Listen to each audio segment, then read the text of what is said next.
Hello, family members. I hope you're having a nice day today. I I have to talk about this. I just have to.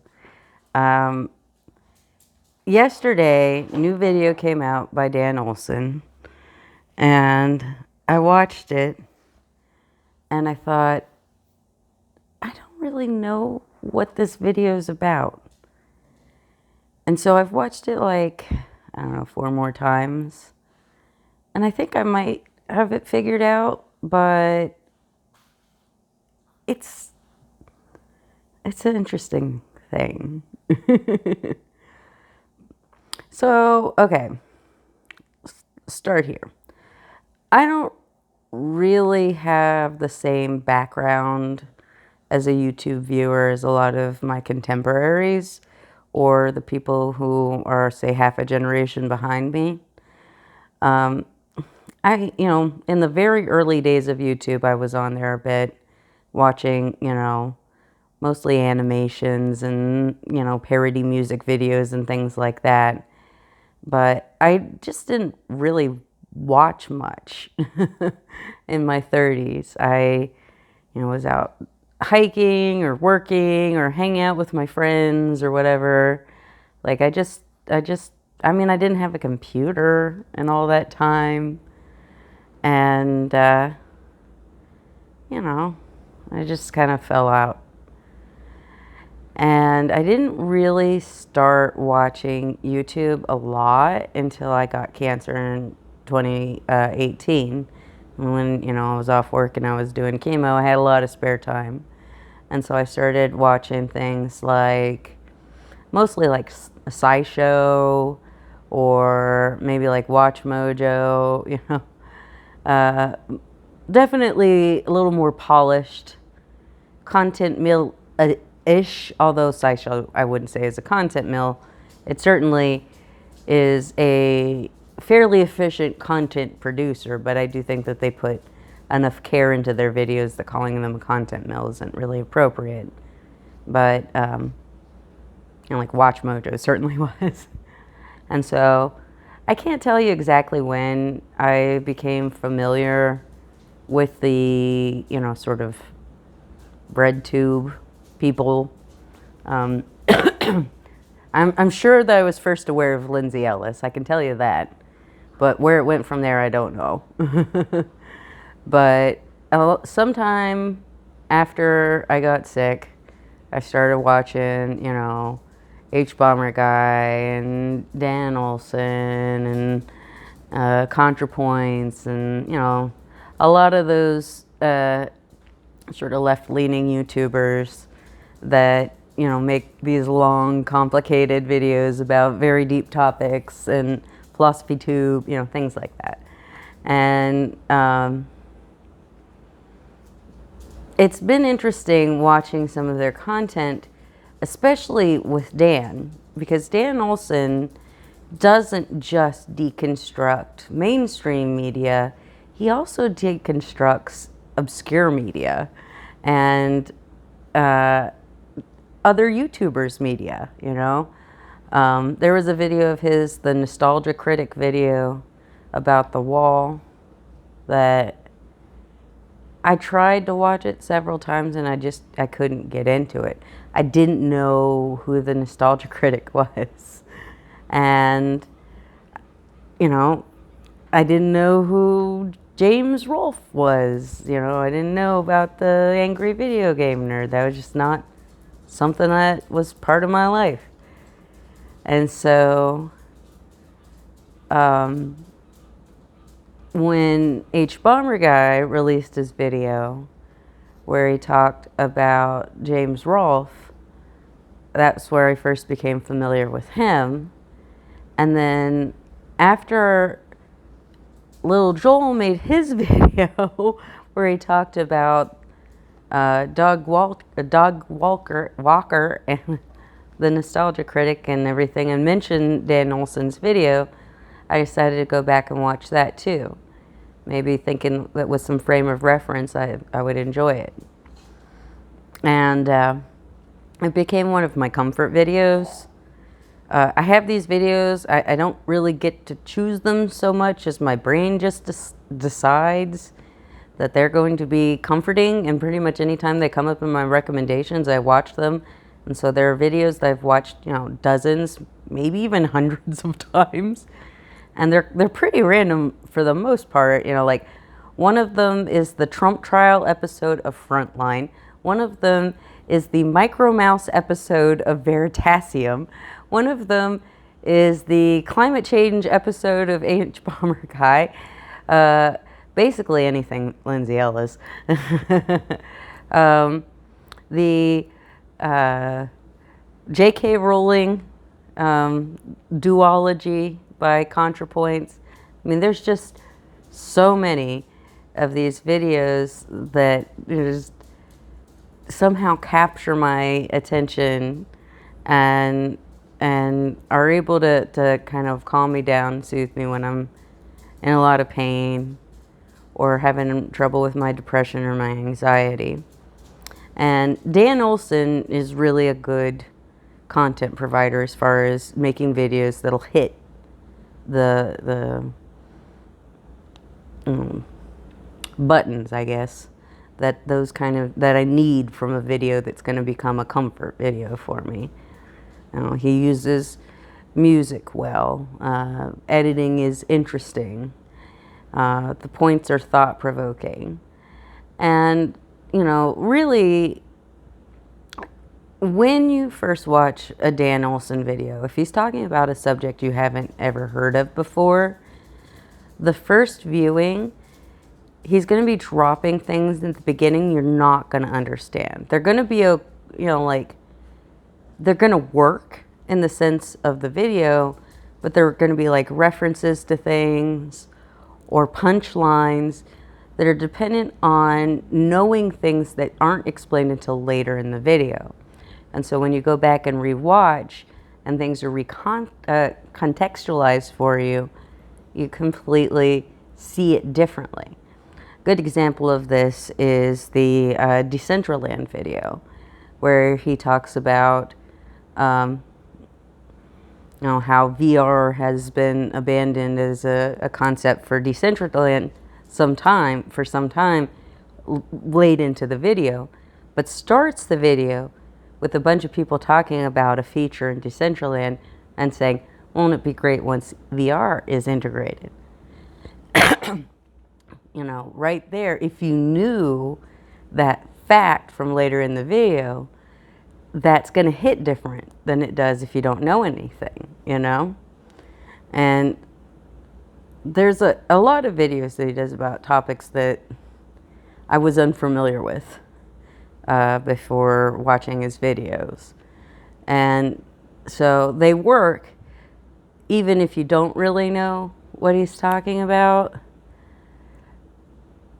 So it can't be that I'm unfamiliar with the Angry Video Game Nerd and James Rolfe generally, other than what I've heard about from other YouTubers in the course of their videos. That can't be why when I finished watching the video that he posted called I Don't Know James Rolfe, my first thought is, I just don't know what that video is about. Because it's not my, ignorance of James Rolfe lore here. It's that there's just a lot in the video that tells me it's not about James Rolfe. It's about Dan. The first line in the video is about how he feels, about how Dan feels. The first bit is him explaining why this one video is under his skin. It's about Dan's feelings about James Rolfe. Dan's feelings about being a YouTuber, I think. Dan's feelings about his career path. Dan's feelings about why James Rolfe's, obvious deficiencies bother him because he's considered a peer of Dan Olson. Here's another YouTube filmmaker of sorts, and he's this unprofessional, undeveloped, unintentional. What does that say about Dan? You know?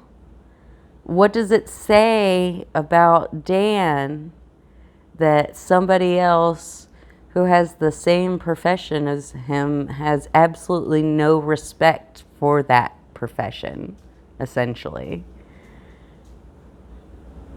What does it mean to be a YouTuber? What is the future of being a YouTuber?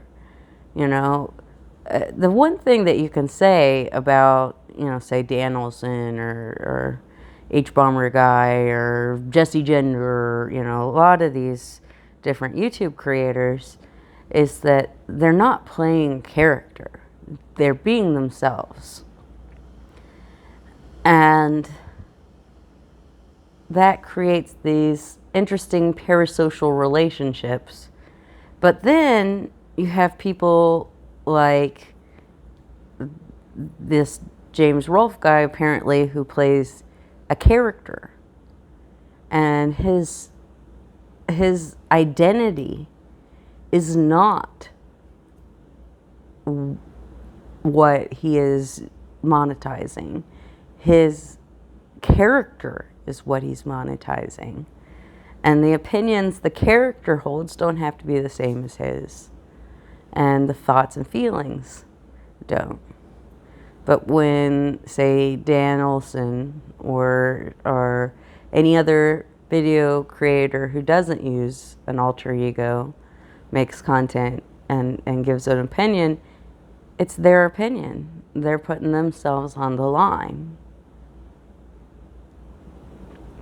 Well, there's a H-Bomber Guy video that I really thought of when I was watching the Dan Olson video. It's the Control-Alt-Delete video. Very high concept also.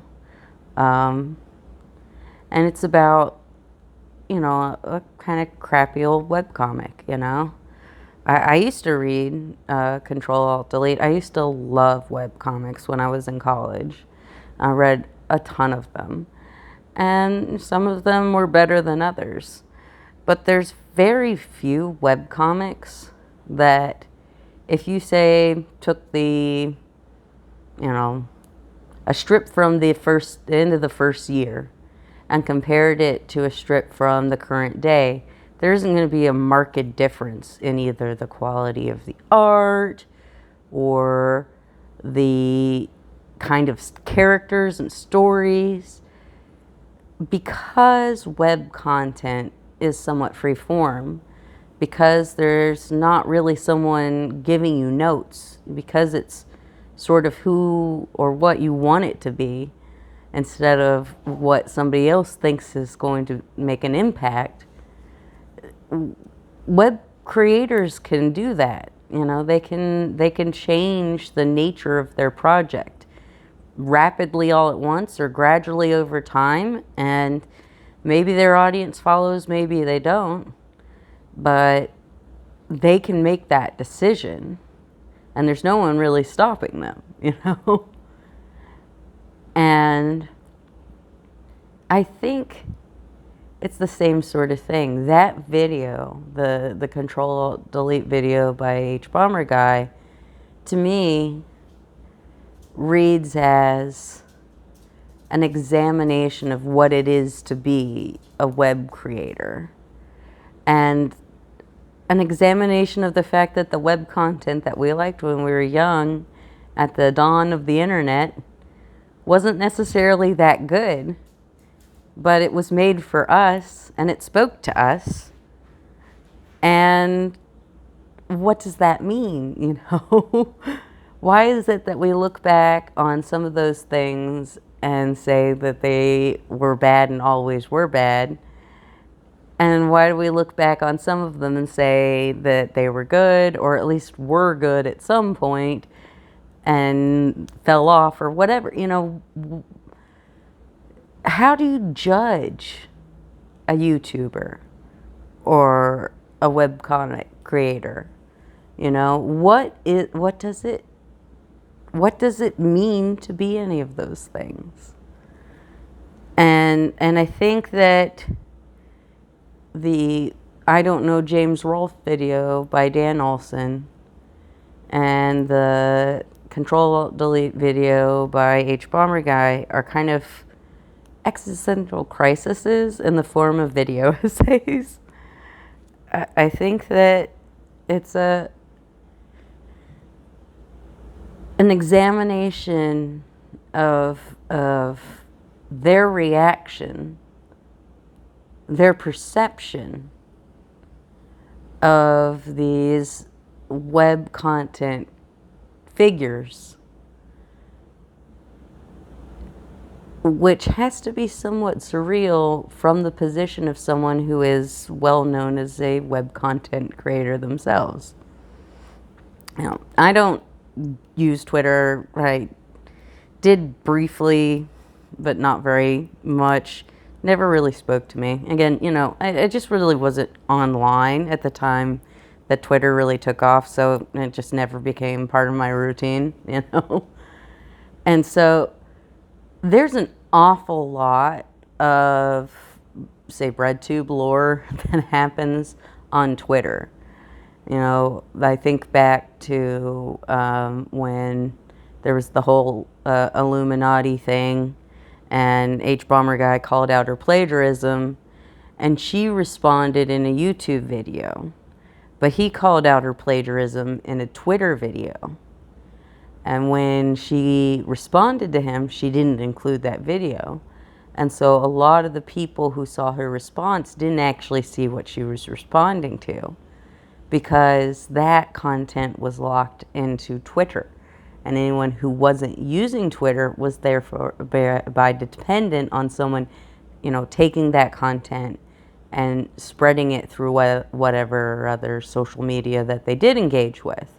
And if someone did that disingenuously, like Blair did, and cut it out important context, like Blair did, then a lot of people are just not going to know the truth.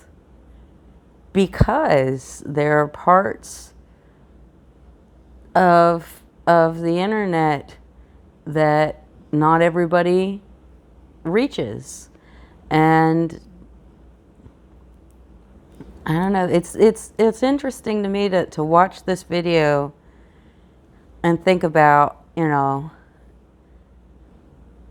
how odd it must be to have a career like that, and to have, because the thing is, while it's his opinions, Dan flat out says in the video, it's not easy to, sit in front of a camera and make yourself scream and yell to an audience that's not there, And there has to be some element of performance. Even if it's your own thoughts, it's your own words, you write the words and then you perform them. You take takes. And so I think that's part of it. I think Dan is trying to say to the viewer as well, you don't know me. You know a version of me that, I put out for you to see. It's curated. But it can't tell you everything there is to know about me, because that's not something that he should or would share, I think it's an examination of why someone like James Rolfe and his inefficient process bothers Dan, because he takes it seriously, because he wants to think of himself as making important documentarian. He's how he puts himself on his YouTube channel, you know, and it's true. You know, I didn't know anything at all really about crypto until his NFT video, or I didn't really know much about what happened after the meme stock event until his financial advice video, you know. Like, I think that he is making important things, and that he is right to take himself seriously. But I also think it's important that he's taken the time to consider how seriously he should be taking himself. Whether or not he can truly call himself a filmmaker, you know? What is it to be a filmmaker, you know? Movies and YouTube videos are just not the same thing at all. Are they, Leslie? Oh, she's kind of nothing like a cat. Come mess up with your camera while you're trying to talk. Of course. Oh, but we love her. So, yeah, the way that the video begins and ends is about Dan. And so I think that we have to interpret the video as being about Dan. But it's not just about Dan. It's about his relationship to his audience, to his profession, to his peers. And it's also a little bit of just making fun of James Rolfe, I guess. I kind of got that vibe, and, you know, fair enough. Apparently Leslie has decided that I'm done, and it's time to pet the cat, so I probably ought to listen to her. She's pretty smart.